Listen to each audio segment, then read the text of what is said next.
Chapter 30.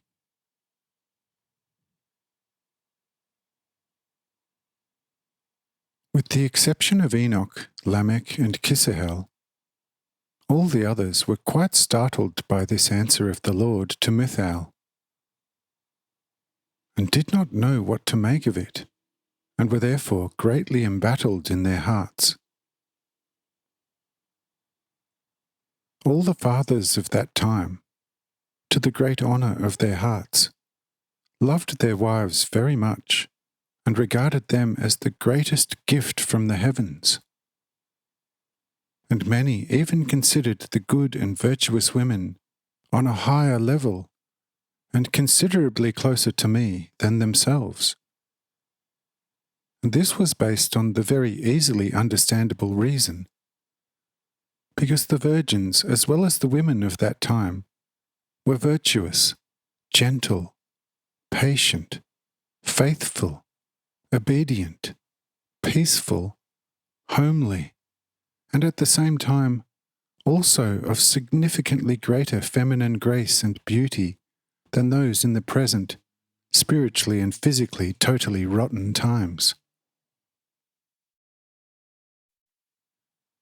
It is therefore that this answer caused such deep disconcertment among all the fathers, and they therefore turned to me and spoke in their hearts, O Lord, you most loving Father, give us all to our reassurance, to your sublime response to Mithael, a greater light, because in this light about our most chaste and best women, we cannot be happy, but only unhappy, because after you, they are our greatest possession for which we forever cannot thank you enough. If, until now, the somewhat brusque-wise Mithael could not have learned to appreciate them, it doesn't mean that the old glorious good order, placed by you, O Father, into our hearts, has to suffer a shock. Quite to the contrary. The real female sense in women is thereby, from our point of view, even more so advantageously and praiseworthy highlighted, because by the women holding firmly onto their virtues, the man must first be humbled before he can be worthy of such a gift of grace from you, O dear Father.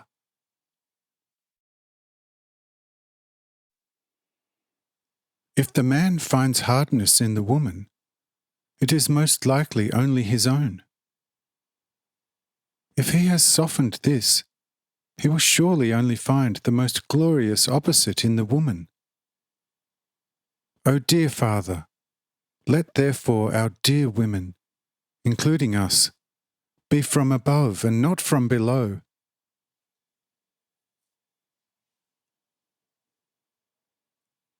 And the Lord opened his mouth and said to the fathers, You speak as if still totally blind regarding my order.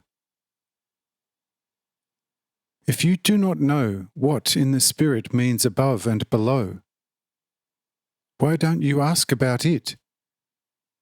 Instead, you demand a light from me where you do not need one, and that I, for the sake of your foolish wish, should subvert my whole eternal order? Tell me, is the woman thereby disadvantaged before me, if I say about her that she, in relation to the man, is from below, and thereby forms the most necessary counterpoint for the man?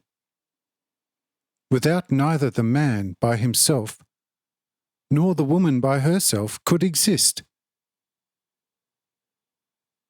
What will you say if I now say to you, in relation to me, you are all from below, and only I alone am from above? Do I, however, thereby cease to be your Creator and sole, eternal, Holy Father? Or did I not have you, Adam, created from the earth's clay, like your wife Eve from your rib? However, since you all know that the clay is my love, and the rib is my grace and mercy, because my grace and mercy shelters your life in the same way as the life of the flesh is sheltered and preserved by its solid skeleton, then you must recognize yourself as exceedingly blind if you therein find an inconsolable difference, where you actually should only find a most consolatory one. Tell me, what is most praiseworthy? The bright sun itself, or its emanating light? What do you think should be regarded as higher? And you say in yourself, O Lord, there's one as necessary and good as the other. Well, I say, if the sun is to be regarded as the set height in itself, what is then the relationship of the emanating light to the sun? You say, this must be necessarily somewhere under the sun. So I say, but if the sun does not have a higher value than its emanating light, since the sun without the emanating light would be virtually no sun at all, and would also have no value, it surely will not harm the woman, and not in the least reduces her value, if in relationship to the man, she necessarily stands below him.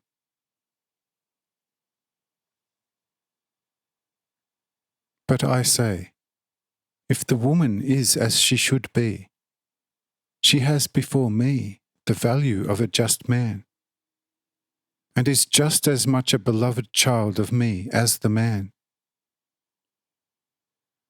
If the woman gets lost, I'm going to look for her in just the same way as for the man.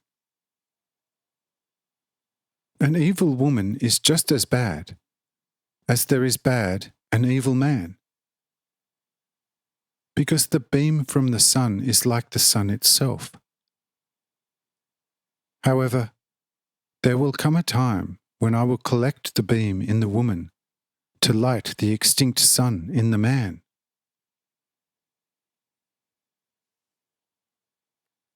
Understand this, and for once let go of your old foolishness.